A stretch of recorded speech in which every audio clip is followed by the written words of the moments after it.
বিসমিল্লাহির রহমানির রহিম। আসসালামু আলাইকুম।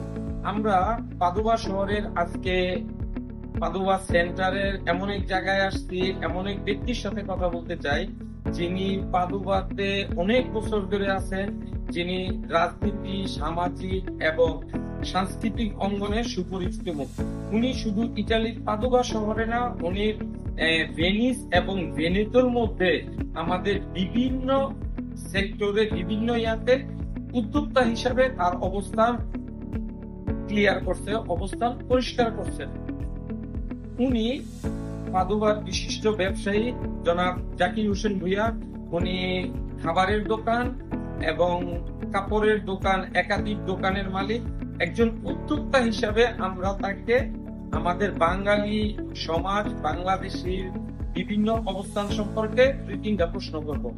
জাকির ভাই, আসসালামু আলাইকুম। ভালো আছেন? আলহামদুলিল্লাহ ভাই, ভালো আছি। ভাইজান, আমরা রাইটার হ্যান্ড ক্রিয়েটিভিটির পক্ষ থেকে আপনাকে দুইটা প্রশ্ন করতে চাই। সালে ইতালিতে আসছেন? সালে আসছি ইতালি পাদুয়াতে বসবাস করি। ও মাশাআল্লাহ, তাইলে অলমোস্ট আপনি 25 বছর ধরে, 24 বছর ধরে ইতালিতে আছেন। যাক, আলহামদুলিল্লাহ। আপনি তো ভাই একজন উদ্যোক্তা হিসেবে আলহামদুলিল্লাহ সফল, এবং আপনাদের ফ্যামিলি পাদুয়াতে এবং ভেনেতোতে, ভেনিসের একটা অন্যতম ফ্যামিলি। আপনি কুমিল্লার একজন কৃতি সন্তান। আপনার যে ব্যবসাতে বিভিন্ন লোকজন আসে, আপনি একজন কর্ণধার হিসাবে আপনি কি মনে করেন আমাদের দেশ থেকে যারা আসতেছে তাদের ভাষা শিক্ষার দরকার আছে? অবশ্যই আমি সর্বপ্রথম এটাই গুরুত্ব দেবো যে যারাই আসে আমাদের দেশ থেকে, এটা ইউরোপে আসুক আর যে পৃথিবীর যেই দেশে আসুক, সবার সর্বপ্রথম গুরুত্বপূর্ণ যে জিনিসটা হচ্ছে ভাষা শিক্ষার উপরে। ভাষা শিক্ষা জানলে যেই দেশে আসুক ওই দেশের ভাষা জানলে তার কাজের জন্য ইউরোপের কোন দেশে কোনো সমস্যা হয় না, কারণ ভাষাগত দিক থেকে এখানে সবচেয়ে বেশি প্রাধান্য পায়। যাক, সুন্দর কথা বলছেন। আচ্ছা ভাই, আপনি একাধিক প্রতিষ্ঠানের কর্ণধার হিসাবে আপনি কি মনে করেন যে বাংলাদেশ থেকে যারা আসতেছে তারা ভাষা শিক্ষার সাথে যদি দুই একটা পজিশনে অথবা এক বা একাধিক সেক্টরে তারা কাজের একটা অভিজ্ঞতা নিয়ে আসে, ট্রেনিং নিয়ে আসে, এটা কি একজন মালিক হিসাবে আপনাদের জন্য সুবিধা হয় কিনা, এবং বাংলাদেশে রেমিটেন্স প্রেরণের ক্ষেত্রে এটা সুবিধা হয় কিনা? অবশ্যই ভাইজান, এটা সবচেয়ে বেশি গুরুত্ব। যদি কাজ ভাষা জানার পাশাপাশি কাজের দক্ষতা থাকে তাহলে তার আর বাহিক যে চিন্তা গুলো এটা থাকে না। সে যেদিন আসে ইতালি আসলো, তার যেই দেশে আসে ইতালি আসলে ইতালি সে যদি করেন আমার আর্থিকতার নাম হইলে বাংলাদেশ এটা ধরেন উনি যদি বাংলাদেশে পিজার কাজ জানে, এখানে আসলে আমিও শ্রমিক যখন আসে জিজ্ঞাসা করে আমি প্রশ্ন করি আপনার কি কাজের অভিজ্ঞতা আছে।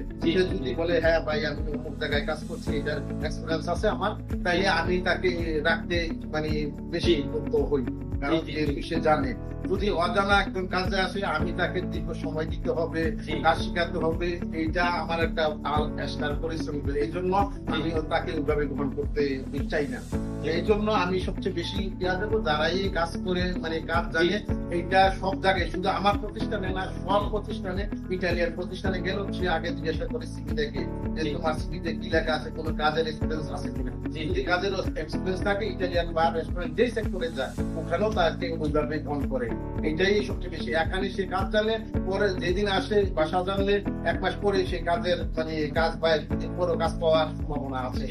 কাজের কোনো সমস্যা নাই ইউরোপে, ইটালিতে বা যে কোনো দেশে কাজের সমস্যা হয় না। এখানে শুধু সমস্যা ভাষাগত এবং তার দক্ষতার উপর, শ্রমিক দক্ষতার উপর। ভাই, আপনার শেষ প্রশ্ন, আপনি কি মনে করেন যে বাংলাদেশ থেকে একটা শ্রমিক যদি ভাষা শিখে আসলো, কাজ শিখে আসলো, ইতালির বাজারে বর্তমান অবস্থায় সে তার কাজের সঠিক মূল্যায়ন পাবে, সঠিক বেতন পাবে, এবং কাজের ক্ষেত্রে সে কোন রকম মানসিক এবং কোন হেনস্থার শিকার হবে না? অবশ্যই। যদি যে আসুক যদি কাজ দক্ষতা থাকে তাহলে তার বেতন এদেশের নিয়ম অনুসারে সে পাবে, এটা অবশ্যই। কারণ এখানে যদি সে কাজ থাকে তার মানসিক চিন্তার চেতনা আর সে তাকে গ্রাস করতে পারে না। যদি একজনের কাজ থাকে সে মাস শেষে স্যালারি পায়, এখানে সবাই মাস শেষে বেতন দেয়। যেমন আমার কাছে আমি যারা আছি আমি মাসের একটা সিস্টেম আছে এই দেশে, এই দেশের আইন অনুসারে 10 তারিখ থেকে 10 তারিখের ওভার মানে ডিল করতে পারে 10 তারিখ বেতন দিতে হয়। আমার মাসে 10 তারিখ মানে বেতন দেয়, মাসের ক্ষেত্রে আগের মাসে 10 তারিখ আমরা বেতন দিই, এইভাবে সব প্রতিষ্ঠানই বেতন দেয়। তাইলে সে যদি ওই দক্ষতা থাকে, ও কাজ পায়, কাজ থাকলে আর মানসিক চিন্তা চেতনা তার মধ্যে আর মানে কাজ করতে পারে না, তাহলে সে এখানে সুন্দর জীবনযাপন করার সুবিধা আছে ইত্যাদি মতো জায়গায়। ধন্যবাদ জাকির ভাই, আপনার ব্যস্ত সময়ের ভিতরে আমাদের একটু সময় দিচ্ছেন দেখে আমরা দ্য ইটালিয়ান ক্রিয়েটিভিটির পক্ষ থেকে আপনাকে ছোট্ট একটা উপহার দিতে চাই।